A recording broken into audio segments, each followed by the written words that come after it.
दोस्तों, यह कहानी एक कुत्ते की। आज हम जानेंगे कि कुत्ते कितना वफादार होते हैं। आप लोग 5 मिनट निकाल कर इस कहानी को जरूर सुने। तो बिना किसी देरी के वीडियो को शुरू करते हैं। यह कहानी एक कुत्ते की है जिसका नाम ब्रूनो था। ब्रूनो एक साधारण कुत्ता था, लेकिन उसके साहस, वफादारी और अडिग संकल्प ने उसे साधारण से असाधारण बना दिया।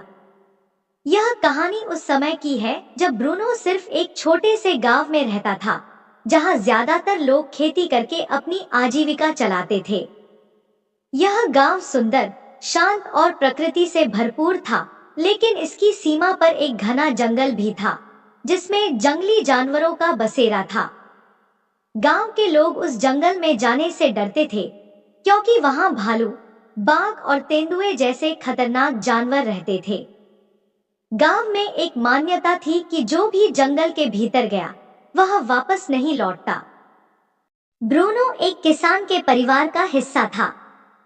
उस परिवार में एक बूढ़े किसान, उसकी पत्नी और उनका एक जवान बेटा रहता था। किसान का बेटा रोहित ब्रूनो का सबसे अच्छा दोस्त था। वे दोनों हमेशा एक साथ खेलते, खेतों में घूमते और गांव के आसपास के इलाकों में घूमने निकलते थे। ब्रूनो की जिंदगी का हर पल रोहित के साथ ही बीतता था।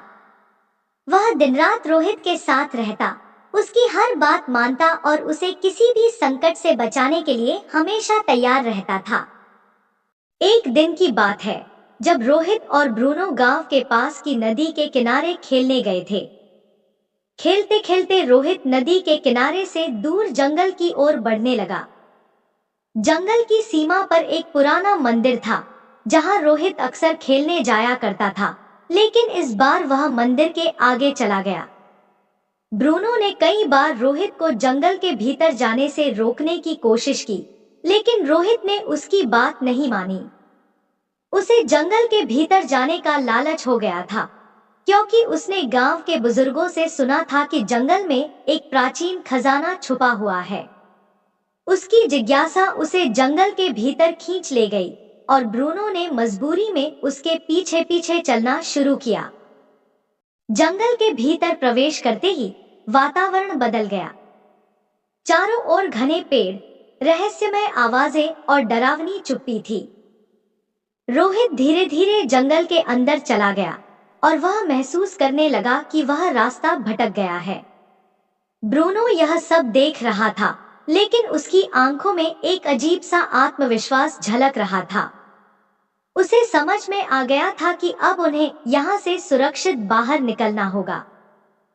जंगल में चलते चलते कुछ ही देर बाद रोहित एक खतरनाक स्थिति में फंस गया। वह एक गहरे खड्ड के किनारे पहुंच गया था, जहां से आगे बढ़ना संभव नहीं था और पीछे भी रास्ता खो चुका था। तभी एक खतरनाक आवाज सुनाई दी। यह आवाज एक जंगली बाघ की थी, जो पास ही झाड़ियों में छुपा हुआ था और धीरे धीरे उनकी ओर बढ़ रहा था। रोहित के चेहरे पर डर साफ नजर आ रहा था। उसे समझ नहीं आ रहा था कि वह क्या करे। वह पूरी तरह से जड़ हो गया था, लेकिन ब्रूनो ने अपनी साहसिकता नहीं खोई। उसने तुरंत स्थिति को भांप लिया और जोर जोर से भौंकने लगा। उसकी भौंकने की आवाज सुनकर बाघ ने अपना ध्यान ब्रूनो की ओर मोड़ लिया। अब ब्रूनो और बाघ के बीच एक टकराव होना तय था, लेकिन ब्रूनो पीछे नहीं हटा। उसने बाघ का सामना करने का निश्चय किया, चाहे उसकी जान क्यों न चली जाए। ब्रूनो ने बाघ को डराने की पूरी कोशिश की। उसने चारों ओर दौड़ लगाई, पेड़ों के इर्द गिर्द चक्कर काटे और बाघ को चकमा देने लगा। वह कभी भी बाघ के सीधे सामने नहीं आया, बल्कि अपनी फुर्ती से उसे बार बार भ्रमित करता रहा। बाघ भी अब इस खेल से परेशान हो गया था और एक मौके पर उसने ब्रूनो पर हमला करने की कोशिश की, लेकिन ब्रूनो चपलता से बच गया और फिर से जोर से भौंकने लगा। उसकी भौंकने की आवाज इतनी तेज थी कि वह जंगल के दूसरे हिस्सों तक सुनाई देने लगी। उधर गांव में किसान और उसकी पत्नी परेशान हो गए थे कि रोहित और ब्रूनो अब तक क्यों नहीं लौटे। उन्होंने गांव के अन्य लोगों से मदद मांगी और कुछ लोग जंगल की ओर चल दिए।